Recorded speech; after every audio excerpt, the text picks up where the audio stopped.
La Universal Radio. Un año más junto a vos.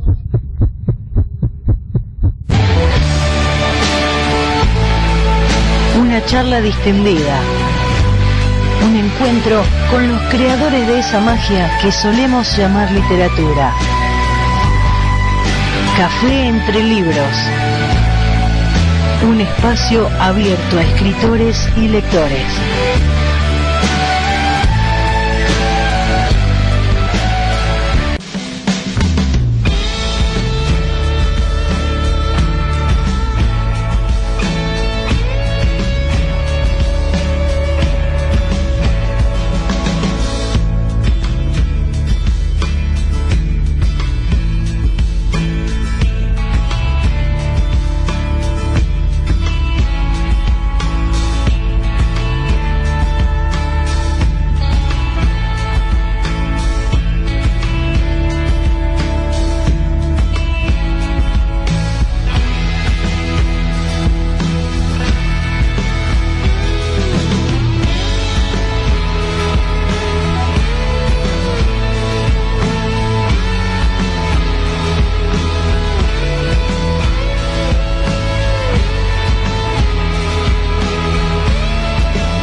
Hola, hola, bienvenidos a una nueva emisión de Café entre Libros. Como cada viernes, 18 horas, estamos por aquí por Universal Radio y como siempre te digo, estamos 18 horas, no sé en qué horario estás vos escuchando el programa o si lo estás escuchando en directo o la grabación, pero te damos la bienvenida. Este es un programa que produce Andrea Luna y en promoción y marketing la tenemos a Gema Lutgarda y en la conducción quien les habla, Silvina Zaneta.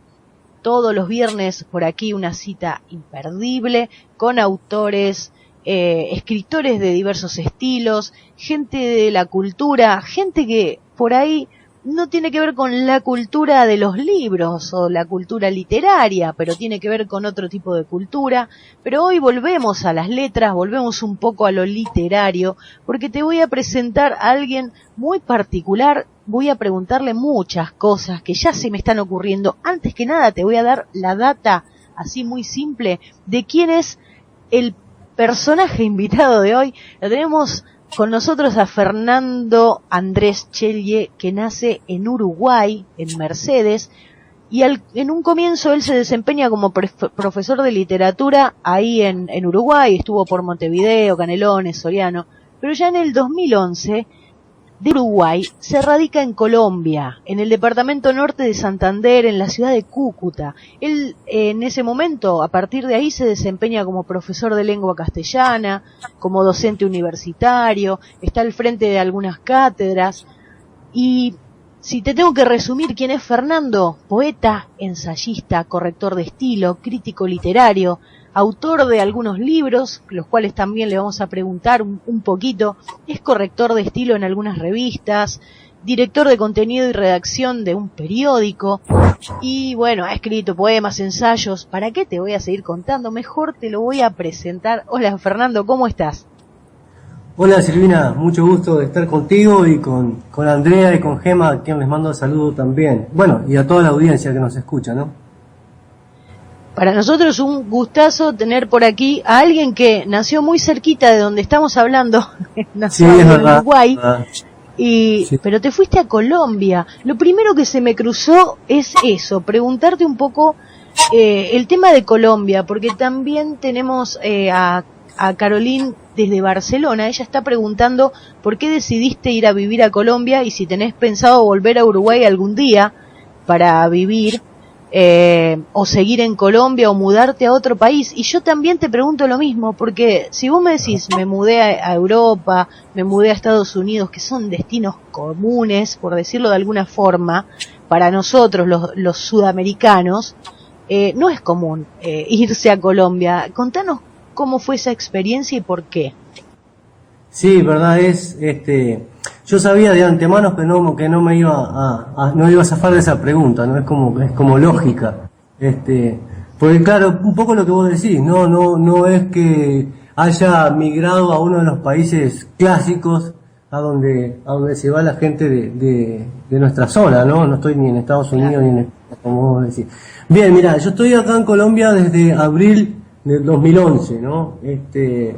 Y lo que me trajo acá a Colombia son cuestiones puramente personales que están directamente vinculadas con la parte amorosa, digámoslo así, ¿no? Yo vine aquí a Colombia porque conocí a mi esposa, la conocí vía internet, ella escribe también, está vinculada a la literatura, y bueno, nos conocimos por allá como por el 2009, mediados del 2009, casi en el 2010, y empezamos una relación virtual, ¿no? Digamos, no fue una relación de novios al principio, fue una relación si se quiere, profesional, vinculada con la literatura y con las letras, y después poco a poco fuimos chateando, después fuimos comunicándonos. En aquel momento era por Messenger, no era tanto ni por WhatsApp, ni por Skype, Y bueno, y después yo vine aquí a Colombia, en el 2011, bueno, la conocí a ella, me puse de novio con ella, pero una de las cosas fundamentales que también me pasó que me inserté en el mercado laboral colombiano, ¿no? Empecé a trabajar en un colegio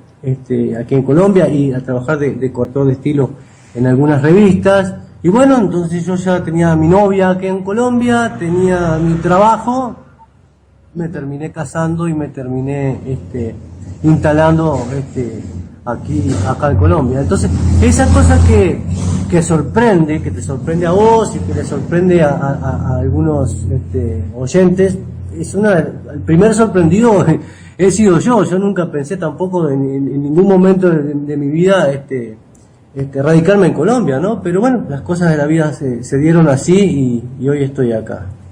En cuanto a la segunda parte de tu pregunta, si pienso quedarme acá, si pienso volver a Uruguay. Si pensás volver, sí. No sé, de momento no. De momento estoy acá, tengo mi casa, mi esposa, mi familia, mis perros, mi trabajo, o sea, estoy bien aquí. Pero si es posible que vuelva a Uruguay, ¿no? Uno de alguna manera tiene todos sus afectos, su cultura, soy de Uruguay, ¿no? Así que es más posible que en algún momento de mi vida vuelva a estar viviendo en Uruguay a que viva en Canadá, por decir algo, ¿no? Pero de momento no lo tengo pensado, de momento estoy acá en Colombia. Así que un poco esa fue la razón por la cual yo llegué a estar acá en Colombia, me terminé casando con una colombiana y radicando acá. Bien, a los que están por ahí en escucha desde la universalradio.com, yo los quiero invitar, si tienen Facebook, que entren a la página Café Entre Libros Oficial, va todo junto, y de ahí tienen un enlace a un lugar, a un sitio específico que se llama Entrevistas en el programa Café Entre Libros, que es un evento para que viernes a viernes se enteren de quién nos está visitando, y hay una foto de Fernando con algunos de sus libros, y allí pueden dejar preguntas para Fernando, que bueno, si nos da el tiempo vamos a estar preguntándole durante esta horita que dura Café Entre Libros. Y la siguiente pregunta que se me ocurre también es, ¿por qué te dedicaste a la literatura? ¿Cómo fue ese enamoramiento, ese primer amor con los libros?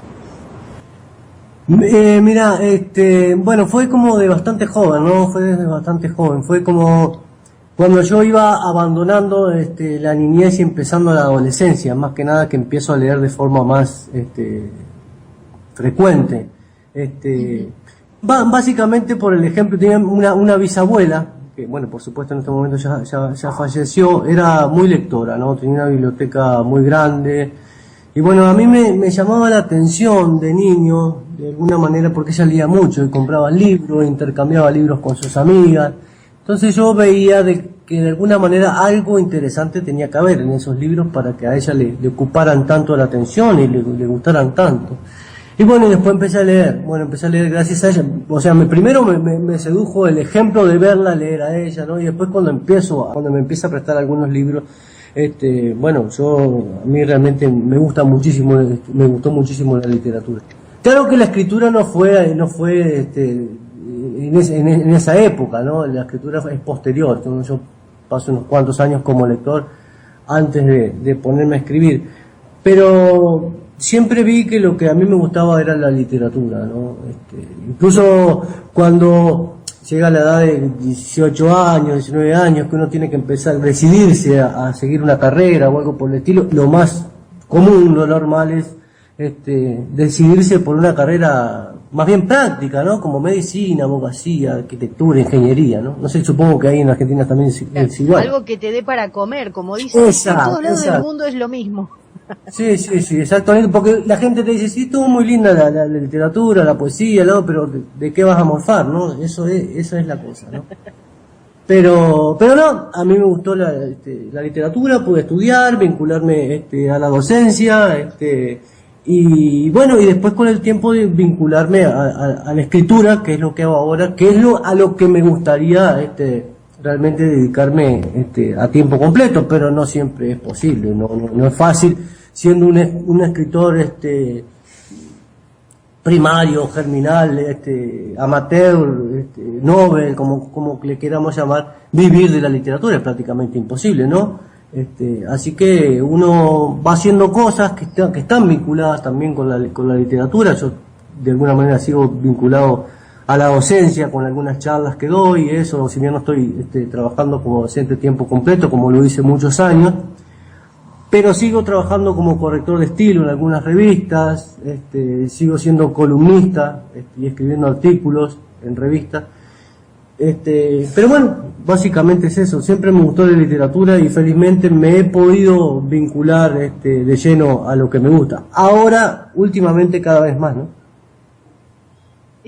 Vos nombraste una palabra que hoy por hoy, yo no sé si está en el piquete o no, pero nombraste corrector de estilo. Sí. No sé, como periodista te lo pregunto, ¿no? Porque sí, la verdad que hay colegas míos que me avergüenzan y mucho. Y sí, eso de corrector de estilo, hoy en día, es para volverse loco. Ha cambiado mucho el estilo cuando escribimos. ¿Qué es lo que sucede? Porque veo muchos, no errores, horrores ortográficos y en diarios de primer nivel y sí, hasta en libros ha sucedido también.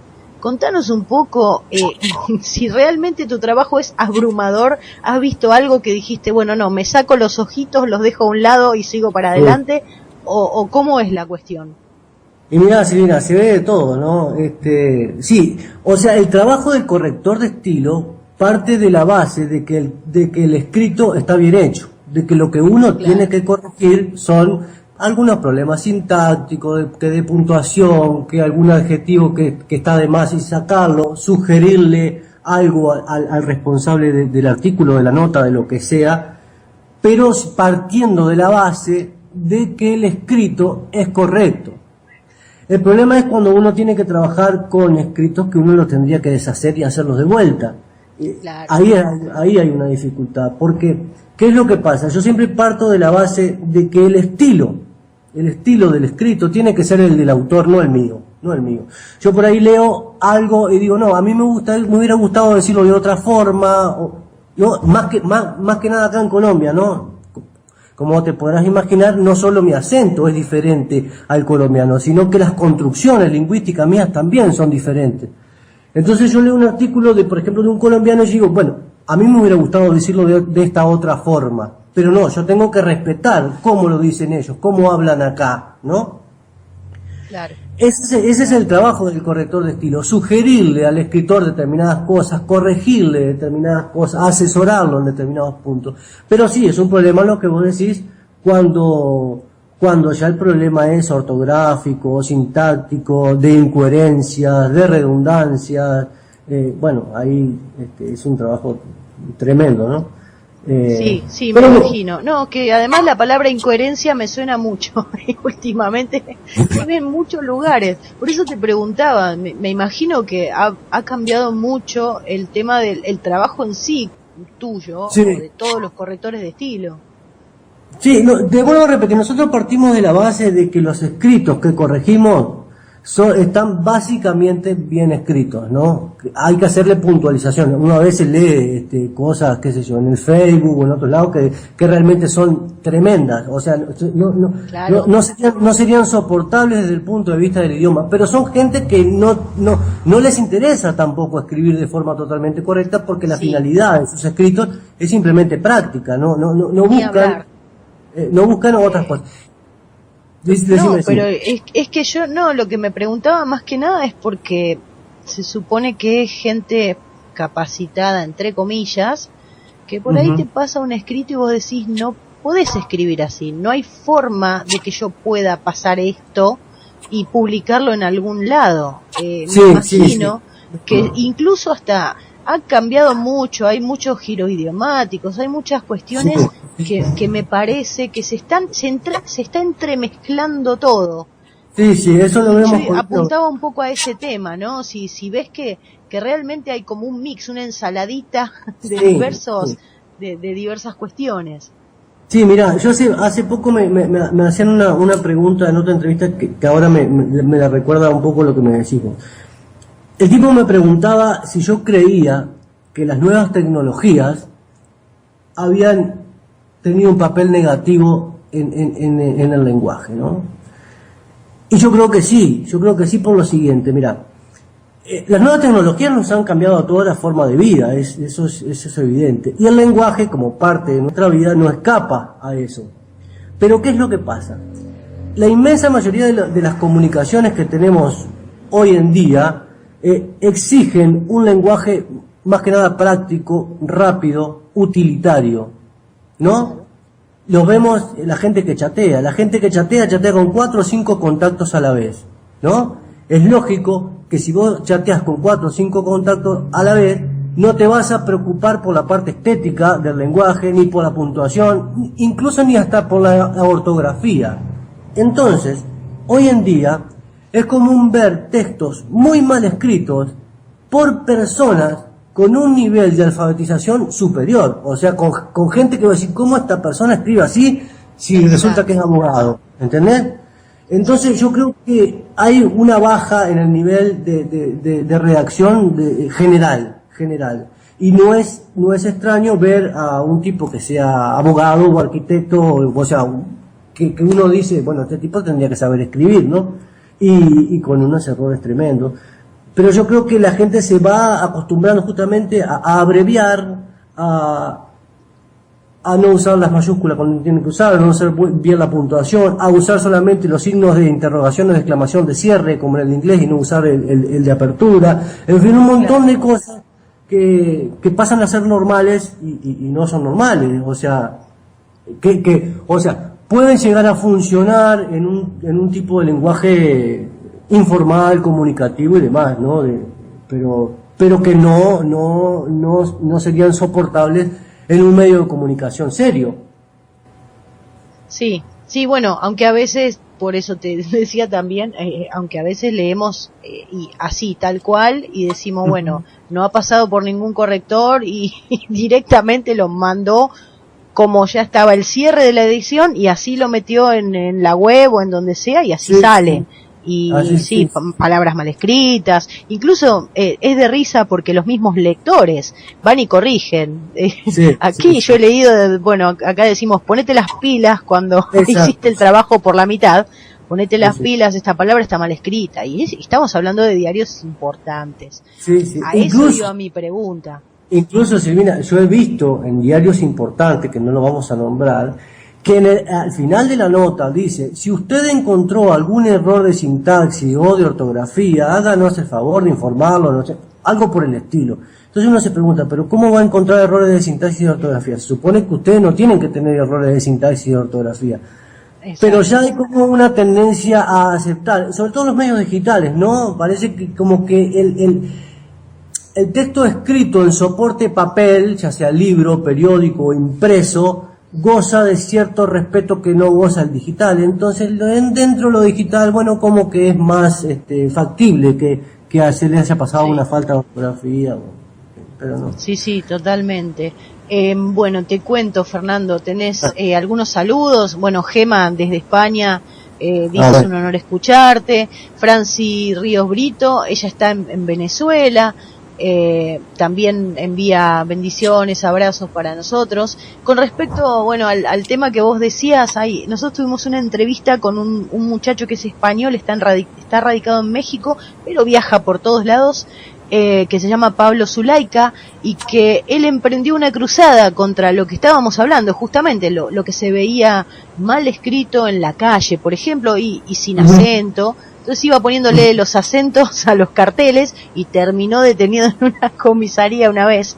Pero sí, es un poco lo que vos decís, es terrible cómo se está escribiendo, y creo que hasta los que más formados caen en ese error. Y tengo algunas preguntas como para empezar, porque si no después no va a alcanzar el tiempo. David López dice, soy seguidor del blog Palabra Escrita, me gustaría saber cuándo vamos a tener nuevas actualizaciones.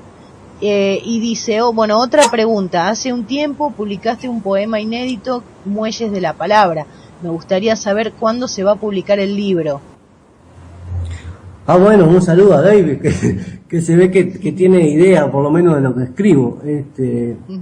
Bueno, mira, primero, para contestarle no solamente a David, sino para los oyentes que por ahí quedan un poco perdidos con eso de Palabra Escrita. Yo tengo un blog que se llama Palabra Escrita, que ese es el nombre del blog, Palabra Escrita. Y ahí publico todo, ¿no? Tengo desde la página principal donde están las actualizaciones hasta las páginas donde aparecen artículos, las correcciones de estilo, y los libros, las entrevistas, ¿no? Después voy a poner otra página que voy a empezar a poner los audios, y esta entrevista la voy a poner, por supuesto. Y después entradas para los distintos libros que yo he escrito, que seguramente vamos a hablar más adelante. Una entrada de poesía de los pájaros pintados, que fue mi primer libro. Después curso general de lectoescritura, que es el segundo, y el cuento fantástico en el Río de la Plata, que es el tercero. Él me pregunta cuándo voy a actualizarlo.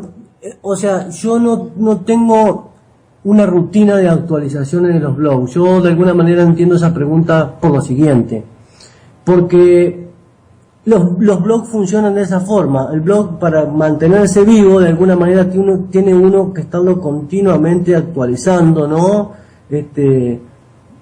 Para que de alguna manera eso le traiga flujo de lectores y demás. Yo el blog mío no lo hice con esa intención, ¿no? Si bien no me puedo quejar de alguna manera de las visitas que he tenido, yo el blog mío lo hice como para tenerlo como una vidriera, ¿no? Como un escaparate donde yo poner las cosas que produzco, que escribo. Esta entrevista, me hicieron esta entrevista, bueno, la pongo ahí. Publiqué una columna en una revista, bueno, lo pongo ahí. Publiqué un libro, bueno, lo pongo ahí. Entonces la gente que de alguna manera se interesa por mi obra, ahí en el blog encuentra todo. Y las actualizaciones del blog son de acuerdo a lo que voy escribiendo. Por ejemplo, la última fue sobre un poema mío que salió en una antología poética que se llama Poetas Nocturnos, de una editorial española, Diversidad Literaria, que fue lo último que publiqué. Posiblemente después publique esta entrevista, y la semana que viene, si sale otra cosa, publique, pero por ahí pueden pasar 2 meses que yo no lo actualizo al blog porque no me surgió nada. Claro.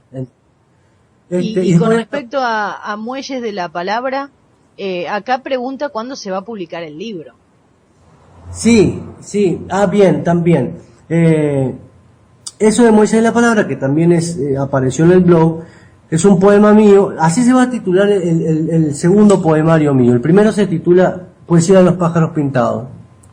Y el segundo, que lo pienso publicar antes de fin de año, se va a titular Muelles de la Palabra. Y ese poema, Muelles de la Palabra, que yo publiqué en el blog, es el poema inaugural, digamos, es el primer poema del libro, y es un poema que yo lo publiqué en una revista que se llama Nagari, una revista Nagari norteamericana,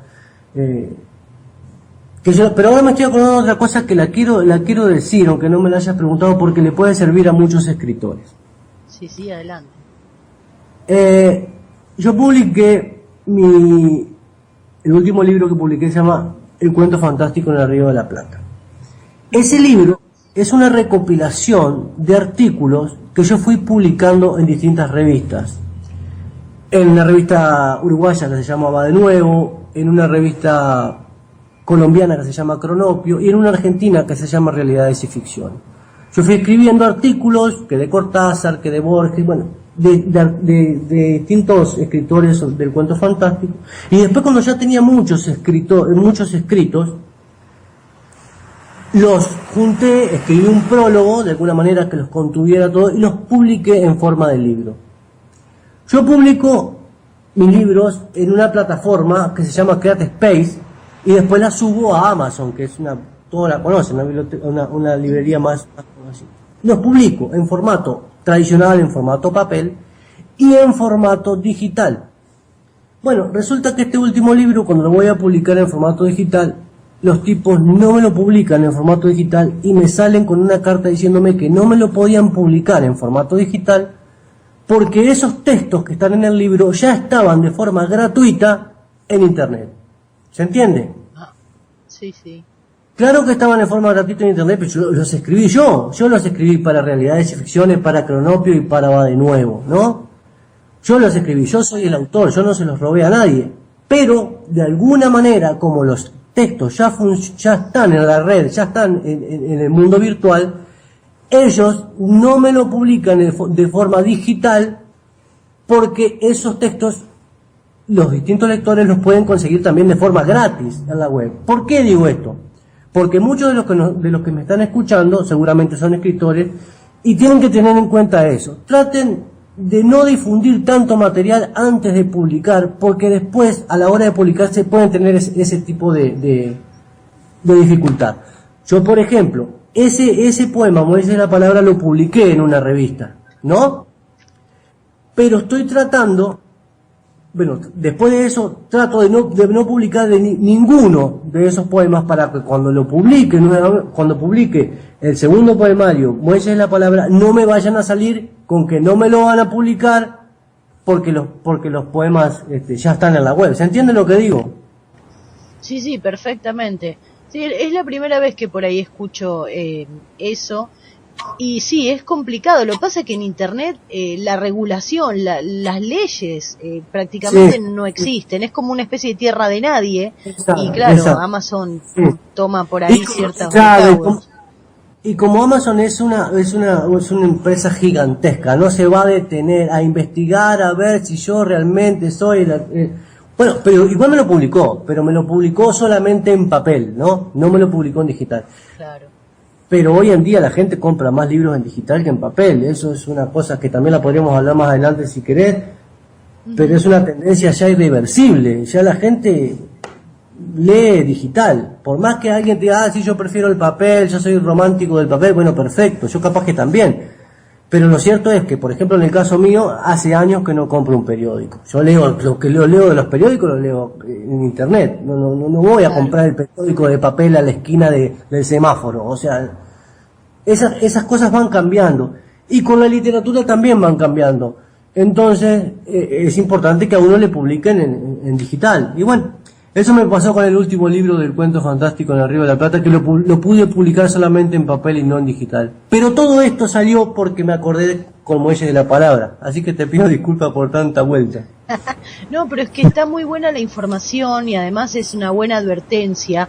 A nosotros nos escuchan muchos escritores nobles y está bueno que se guarden algo, es verdad, porque muchos escritores nobles. Además está bueno mantener el suspenso, ¿no? Sí, pero más allá de eso, muchos escritores nobles, ¿qué es lo que harían? Por ejemplo, hay una convocatoria de cuentos en una revista. Ellos mandan un cuento, el cuento sale seleccionado. Y los tipos se ponen contentos porque su cuento salió seleccionado y se lo van a publicar en la revista. Pero resulta que después capaz que pueden llegar a tener ese tipo de problemas, ¿no? De que cuando lo quieran sacar, con todas las de la ley, le hagan ese tipo de trabas, ¿no? Yo nunca me imaginé que iba a poder pasar eso, pero a mí me pasó, entonces de alguna manera lo comento. Y como estamos mateando y conversando de todo un poco, te lo comento. Y yo quería preguntarte, sobre tus libros más que nada. Tengo algunas preguntas también, pero brevemente, yo veo acá 3 libros, por lo menos, que tenés ahí, bueno, en la foto donde estamos recibiendo las preguntas. Tenés libros de poemas, escribiste, bueno, hiciste la recopilación sobre todo lo que es la escritura, bueno, lo que es el género fantástico. Tenés otro libro de corrección de estilo. Contanos un poco, porque es diverso, claro, te fuiste de la poesía a lo fantástico y obviamente tu profesión tiene que ver con la corrección de estilo, pero ¿cómo lo fuiste gestando? ¿Tuviste algún inconveniente? Por ejemplo, en la poesía no es muy fácil escribir poesía y que además la lean y que además te digan está buena, porque eso también estoy viendo, cualquiera puede escribir poesía, no todos sobresalen en ese género. Sí, bien, primero, para diferenciar las distintas cosas que escribo, primero me voy a centrar en lo de la poesía. Sí, yo básicamente escribo poesía, siempre lo hice desde joven, ¿no? Y yo creo que hoy en día cada vez se escribe más poesía, ¿no? Lo que no quiere decir que sea buena toda la poesía que se escribe, ¿no? Porque, claro. O sea, ¿qué es lo que pasa con la poesía? A la poesía se le falta mucho más el respeto que a los otros géneros, ¿no? Que a la narrativa. O sea, ¿cómo te puedo decir? Un cuento. Hay cuentos malos y cuentos buenos, ¿no? Pero uno para escribir un cuento, bueno, tiene que manejar determinadas cosas, ¿no? Tiene que tener un argumento, una trama, tiene que tener unos personajes que lleven las acciones en un tiempo, en un espacio determinado. Bueno, no cualquiera escribe un cuento, por más que sea malo, uno tiene cierta dificultad a la hora de escribirlo, ni que hablar una novela también, ¿no? Pero la poesía parece que uno escribe cualquier cosa, la pone en versos y la larga y ya es poesía, ¿no? Entonces ya eso es una cosa, no sé si te parece eso a vos, pero yo veo que hay y estaba pensando también en el tema del arte, que bueno, por ahí solemos ver pintados en la calle. Algunos te dicen es arte y otros te dicen es vandalismo. Van a los dos extremos, pero me parece que tiene un poco que ver con eso, ¿no? De cómo la percepción de cada uno, bueno, va gestando. Esto me gusta, esto no, es la idea. Exacto, yo creo que es eso. Yo creo que todo el mundo tiene derecho de alguna manera a expresarse y los parámetros para decir esto es válido, ¿no? Esto no es válido, son muy arbitrarios, ¿no? A algunos les gusta determinadas cosas y a otros no. Bien, yo escribo básicamente poesía y la vida también me ha llevado a escribir otro tipo de cosas. Porque, por ejemplo, el segundo libro mío, que se llama Curso General de Escritura y Corrección de Estilo, es un libro que yo nunca hubiera pensado que lo iba a terminar escribiendo. Las cosas de la vida que hizo que yo primero diera unas charlas acerca de corrección de estilo, porque conocía a unos docentes aquí de una universidad, la Universidad Francisco de Paula Santander. Después entré a trabajar en otra universidad de aquí de Cúcuta, en Colombia, la Universidad Simón Bolívar, y tenía al frente tenía la cátedra de competencias comunicativas, así se llamaba la asignatura, competencias comunicativas. Entonces yo en ese momento escribí un libro para dar esa materia, ¿no? ¿Qué hice? Yo recopilé toda la temática que se da en esa materia, investigué y después escribí un libro de texto a mi estilo para dar esas clases. Después yo no terminé con esa materia, seguí dentro de la universidad también, pero en otro rubro, y el libro me quedó escrito. O sea, lo escribí por una cuestión circunstancial. A mí si me hubieran dicho, vos vas a escribir un libro sobre el lenguaje, me he dicho no, pero la situación quiso que fuera así, ¿no? Y el tercer libro, el del cuento fantástico en el Río de la Plata, tiene que ver, un poco ya lo hablamos, con análisis literarios y comentarios de determinados textos que yo fui haciendo, ¿no? Son bien distintos los 3 libros. Ahora voy a sacar otro libro de poesía, que es más que nada lo que a mí me gusta escribir. Pero a mí me gusta experimentar con la literatura, ¿no? Me gusta, como soy lector, como me gusta la literatura, me gusta incursionar en distintos géneros. También he escrito cuentos, aunque no los he publicado. También tengo pensado escribir una novela, aunque eso está en una etapa muy germinal. Pero a mí me gusta justamente el mundo de la literatura y poder experimentar dentro del mundo de la literatura. Bien, básicamente. ¿Hay algún género que vos digas, no lo escribo?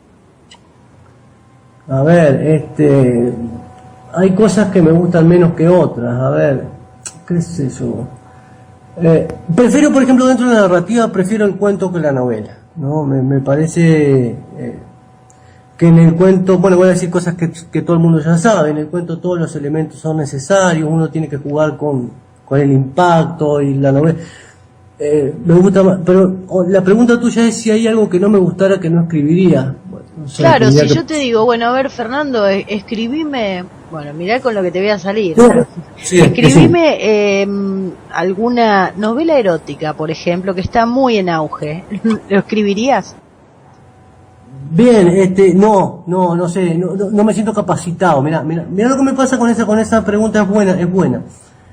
Yo tengo cierta resistencia también, aparte de lo que se hace de poesía erótica. Creo que hay que ser muy cuidadoso con eso, y no por cuestiones de pudor, no, para nada, cada uno hace lo que quiere, sino para no caer en lo explícito, en lo pornográfico, y no a lo verdaderamente erótico, ¿no? Hay veces que uno lee poesía erótica, o yo traté de leer el diario de una ninfómana, esas cosas. Eso no me parece erótico, eso me parecen cosas que, o sea, no voy a repetir acá las cosas que dicen, pero, o sea, por ejemplo, pongamos por caso, hay un verso de un poema de García Lorca, erótico, que se llama La casada infiel.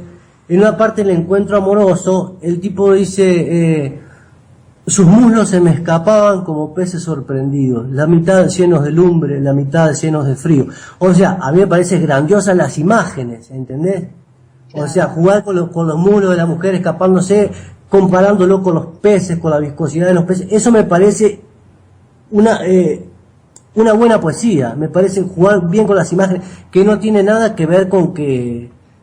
Bueno, no voy a decir ninguna frase. Sí, no, bueno, con lo explícito, pero tiene un poco que ver con lo que hablábamos antes, y también tiene que ver con la corrección de estilo y cómo van cambiando las cosas. Es como más visual, es una cultura visual, pero es visual facilista, porque no es visual que va a la imaginación, sino que va a lo que estás viendo o a lo que vas a hacer. Pero además, como yo te decía, no es por cuestión ni de pudor ni de parámetros culturales, no, sino para crear un objeto artístico válido, que sea bueno, ¿entendés? Yo lo vi, por ejemplo, empecé a escribir un cuento en un taller que yo voy aquí, un taller que se llama Relata, de una pareja que se conoce, bueno, se invita a tomar una cerveza, después se van, se empiezan a besar. Bueno, la cosa iba subiendo de tono, y yo me di cuenta que iba a tener que caer en el erotismo, porque en algún momento se iba a dar ese encuentro sexual. Estaban solos en el río después de haber tomado una cerveza y de haberse separado de la multitud de la gente.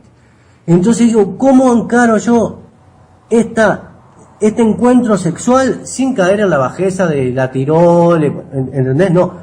Y bueno, y hasta ahí lo dejé.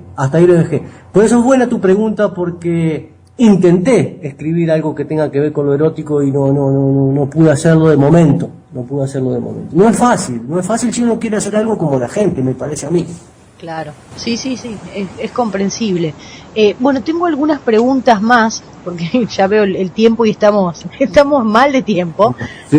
Juan Niño dice, en la entrevista que le hizo Universo Maga, usted dice que lo influenció Fernando Lázaro Carreter. ¿De qué manera? A ver, sí. Bueno, es una pregunta que tendríamos que entrar a la parte un poco técnica, y se nos iría todo el programa en eso. Voy a tratar de sí, no sé, si querés pasar a otra pregunta, conteste esa. Bueno, no, voy a contestar esa para no quedar como que no la contesté. Pero, bien, en una entrevista que me hace en Universo La Maga sobre el cuento fantástico en el Río de la Plata, a mí me preguntan quién me había influenciado para escribir ese libro. Entonces yo le dije, como era un libro de comentarios, de crítica literaria, de ensayos, no es tan fácil buscar una influencia como si fuera una novela. O sea, si uno escribe una novela y dice, bueno, esta novela tiene influencia de García Márquez, esta novela tiene influencia de Dostoyevski, es muy fácil porque uno las puede percibir a las influencias. En este libro de ensayos, que es el cuento fantástico en Río de la Plata, ¿quién me había influido a mí? Bueno, el que me influyó a mí de alguna manera tiene que haber sido alguien que a mí me haya enseñado cómo comentar o cómo analizar un texto literario. Y bueno, y a mí, Fernando Lázaro Carreter, que es un filólogo español, es también crítico literario, escribió un libro junto con otro autor, Evaristo Correa Calderón, que se llama justamente Cómo se comenta un texto literario, ¿no? Y ahí habla, bueno, de los pasos a seguir para comentar un texto literario, y son los pasos que yo creo que utilizo, ¿no? Rapiditos para dar lugar a otras preguntas. Localizar el texto, quién escribió el texto, en qué año, qué editorial lo publicó, demás, cuál es el tema principal del texto que voy a comentar, ¿no? Cuál es la estructura del texto, tanto la estructura externa, o sea, por ejemplo, si es una novela, si está dividida en capítulos, si es una obra de teatro, si está dividida en actos y en escenas, si es una poesía, si está dividida en estrofas, o sea, la que le da el autor, la que nosotros no podemos hacer nada. Y después, la estructura interna, que uno la puede dar, o sea, de lo que se trata una obra, cómo la podemos dividir. Primero la presentación de los personajes, después el desarrollo de la acción, ¿no? En el cuento es muy fácil eso, o sea, tradicionalmente se dice que el cuento tiene principio, nudo y desenlace, o conflicto y desenlace, pero la literatura está llena de otros ejemplos, ¿no? Por ejemplo, si vamos a una obra como, qué sé yo, una obra que Crónica de una muerte anunciada, de Gabriel García Márquez, empieza diciendo el día que a Santiago Nazar lo iban a matar, ¿no? O que lo mataron, no me acuerdo exactamente cómo empieza. Pero empieza por el final, uno ya sabe que al tipo lo van a matar. Uno tiene que seguir leyendo para saber cómo lo matan y por qué lo matan, pero que lo matan ya uno lo sabe. O sea, ahí que hizo García Márquez, empezó por el final, ¿no? Bueno, ir viendo todas esas cosas e irlas analizando es el trabajo del crítico literario. ¿Y de dónde lo aprendí yo? Bueno, de Fernando Lázaro Carreter. Por eso es que digo que si hay alguien que me influenció para escribir el libro del cuento fantástico en el Río de la Plata, creo que fue, entre otros, Fernando Lázaro Carreter. Espero haberla contestado lo más rápido posible. Sí, perfecto. Y con respecto, bueno, al cuento fantástico en el Río de la Plata, tengo un comentario de Laura Maneiro, que dice, bueno, Fernando, te felicito por el cuento fantástico en el Río de la Plata, aunque creo que tendrías que haber comentado algún cuento de Bioy Casares. Y dice, me gustó mucho el artículo sobre la metamorfosis de la última Va de Nuevo, y que dice que siempre te lee. Bien, empiezo por la segunda parte. La de Va de Nuevo es una revista uruguaya que yo escribo todos los meses, y este último escrito fue sobre los 100 años de la metamorfosis de Kafka, que lo escribí justamente porque hace unos días participé en un encuentro de escritores colombianos, pero a mí me invitaron como escritor extranjero, entre otros escritores, y uno de los temas que se iba a tocar iba a ser el centenario de la metamorfosis de Kafka. Entonces dije, ya, yo mato dos pájaros de un tiro, escribo para la Va de Nuevo y me va a servir para leerlo en el encuentro. Al final no lo terminé leyendo en el encuentro, pero lo escribí para Va de Nuevo. Así que eso de Va de Nuevo tiene que ver con eso de Kafka tiene que ver con eso. Y la primera parte, ¿cuál era? Y la primera parte es casi un reproche. Sí.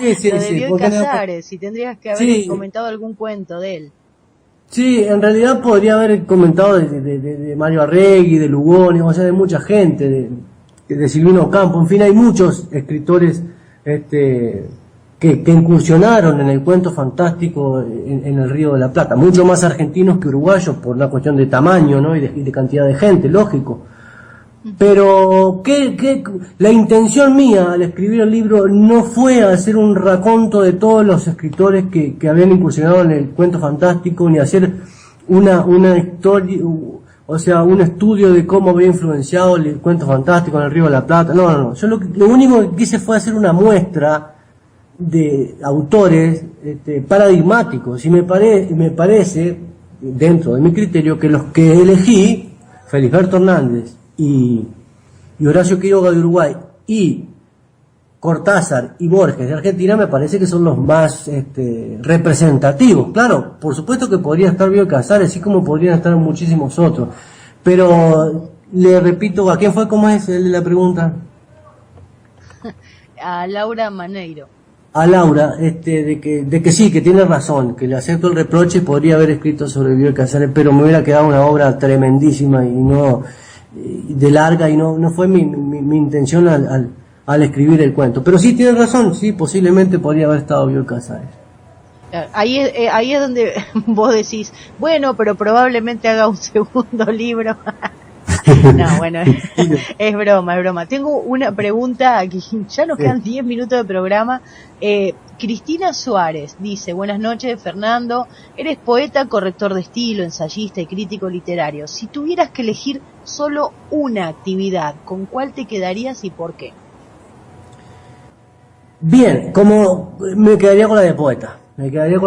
Y bueno, todavía no he publicado narraciones, ni cuentos ni novelas, pero las pienso publicar en el futuro. Me quedaría de la de poeta, ¿por qué? Porque son trabajos personales, son creaciones de autor, mías. O sea, si algún día a mí se me reconoce por algo, me gustaría más que se me reconociera por la poesía que escribí, o por el cuento que escribí, o por la novela que escribí, y no por el análisis o comentario que hice, qué sé yo, de Kafka, para dar el ejemplo que venimos manejando, ¿no? Porque el trabajo del crítico literario y del corrector de estilo también es un trabajo con textos de otras personas, no con textos de uno. Y a mí me gustaría al menos que se me reconozca por los textos míos, no quiere decir que sean mejores que las críticas literarias. Pero si me tuviera que quedar con una, como dice como dice la compañera de la pregunta, me gustaría la poesía, sí, me gustaría la poesía. Y con respecto, bueno, a tu papel de crítico literario, pregunta Gema, ¿dónde crees que estaría el límite entre la crítica constructiva y la destructiva, entre comillas?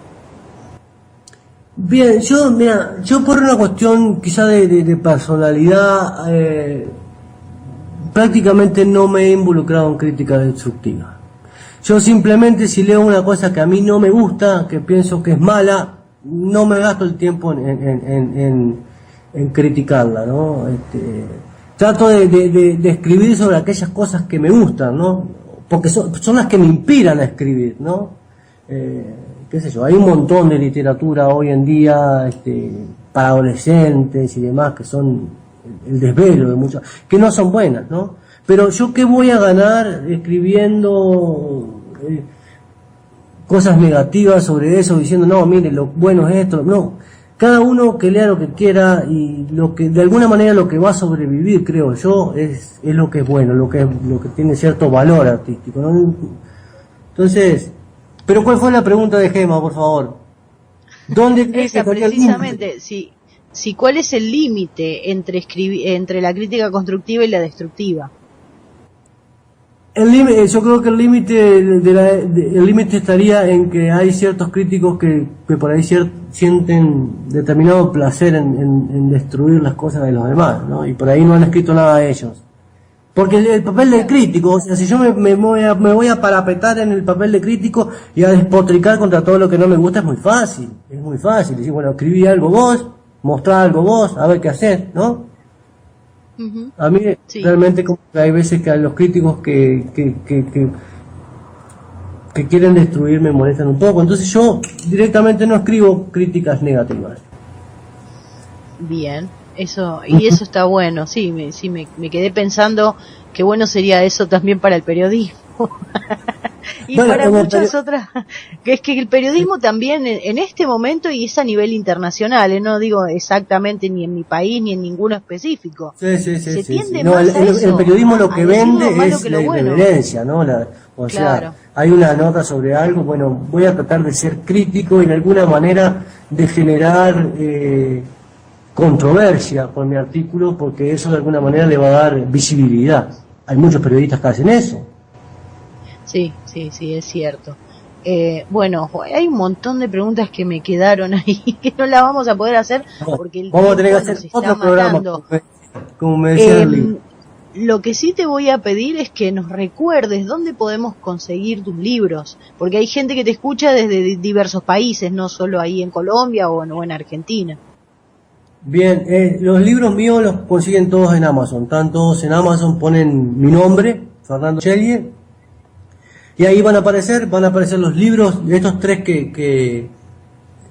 de los cuales hemos hablado, y van a aparecer otros libros también en los cuales yo escribí el prólogo o tengo alguna cosa que ver, porque por ahí son antologías y yo participo en antologías, en fin. Pero básicamente, bueno, los tres libros míos son estos, los que nombré: El cuento fantástico del Río de la Plata, empezando de atrás para adelante, Curso General de Escritura y Corrección de Estilo, y el primer libro, Poesía de los Pájaros Pintados. Antes de fin de año pienso publicar Muelles de la Palabra, así que va a haber 4 antes de fin de año. Bien, eso es importante.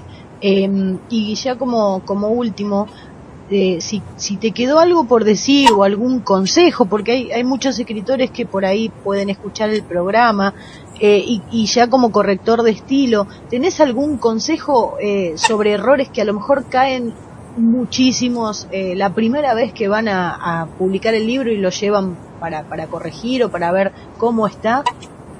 Bien, bueno, consejos puntuales no voy a dar porque tendría que conocer los casos en particular, y hay muchos casos en particular. Sí, lo que digo de que hoy en día, primero, tenemos que tener en cuenta de que el libro, ya cuando sale publicado finalmente, es muy raro, es muy difícil que esté óptimo, que no tenga absolutamente nada para arreglarle. Siempre se te va a ir un punto, una coma, siempre se te va, hasta el mejor, ¿no? Hasta el mejor cazador se le va la liebre, dicen, ¿no? Entonces, todos, hay miles de ejemplos hasta de obras clásicas que tienen errores que por cuestión de tiempo no vamos a hablar acá, pero todos, entonces hay que partir de la base que todos podemos llegar a tener errores. Eso por un lado. Pero por otro lado, no hay que apurarse a publicar. No hay que apurarse a publicar, hay que tratar de publicar algo medianamente bueno para uno, hacerlo que lo lea algún amigo, alguien que entienda de literatura, que le pueda dar buenos consejos, no consejos destructivos, que hoy en día es mucho más fácil publicar que antes, hoy en día, pero en ese entendido de que hoy en día se publica cualquier cosa y cualquiera puede publicar, no todo lo que se publica es bueno. Entonces, si uno quiere que de alguna manera se lo reconozcan porque está haciendo algún trabajo bueno o medianamente bueno, él mismo tiene que poner el énfasis en su escritura. No puede ser de que lo que primero escriba lo publica. No, yo creo que hay que tener su tiempo y cuando el texto esté lo suficientemente maduro, sí, ahí sí recién publicado. Básicamente son los consejos que se me ocurren, ¿no?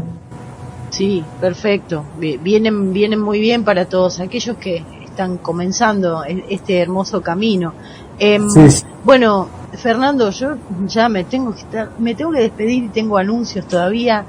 Te doy un minuto para que puedas también vos despedirte de la audiencia.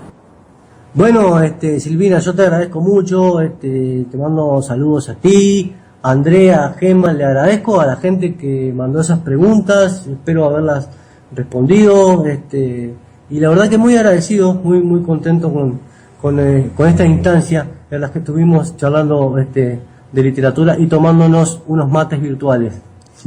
Exactamente, sí, porque fue como un clásico sudamericano, estábamos mate y mate, mientras uno hablaba el otro mateaba y viceversa, y es así, hay que reconocerlo, tenemos una adicción, y más los uruguayos por el mate, sí. Pero bueno, te cuento, Fernando, y les cuento a la audiencia lo que se viene en Café Entre Libros, 4 de septiembre, viernes que viene, programa especial con los ganadores del primer concurso de microrrelatos de Café Entre Libros. Ya hay varios microrrelatos que nos han aportado. Vamos a estar conversando un poco de los ganadores. El 11 de septiembre vamos a contar con Diego Furbato, que es escritor argentino, escritor de literatura fantástica. El 18 de septiembre nos va a visitar Diego Caminos, que es licenciado en comunicación, es también argentino, de la ciudad de Córdoba. Y el 25 de septiembre vamos a conversar con Mer Dimar, que es escritora motivacional, Vamos a hablar un poco de este tema que no hemos tocado nunca, por lo menos aquí en Café Entre Libros. El concurso de Café Entre Libros cierra este fin de semana, o sea, ya los que están en escucha y todavía no han mandado su relato pueden entrar a la página de Café Entre Libros oficial, allí tienen todas las bases del concurso, y si no, a esperar próximos concursos y a ver quién resulta ganador. No se olviden también que tenemos la revista de la Universal Radio que se llama Tu Revista, en la página de launiversalradio.com, ahí la podés encontrar. Y visita también la página de la universalradio.com, tenemos noticias, actualidad, un poco de todo, siempre con el multiculturalismo que nos caracteriza. Y yo ya me voy despidiendo porque el tiempo ya me corre totalmente, me voy, ya me están echando, qué cosa esta gente. Nada, este fue una nueva emisión de Café Entre Libros, como cada viernes, 18 horas, horario argentino, por Universal Radio, con la producción de Andrea Luna, la promoción y marketing de Gema Luzgarda, la conducción de Silvina Zaneta, quien les habla. Y nada, gente, a seguir leyendo, a seguir disfrutando de la vida. Un abrazo para todos. Chau, chau. Una charla distendida.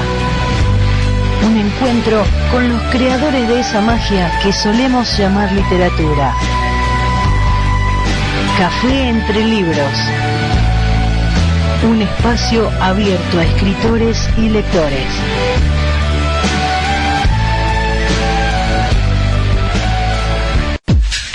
Estás escuchando Universal Radio, la radio que te acompaña las 24 horas del día. Universal Radio, tu radio.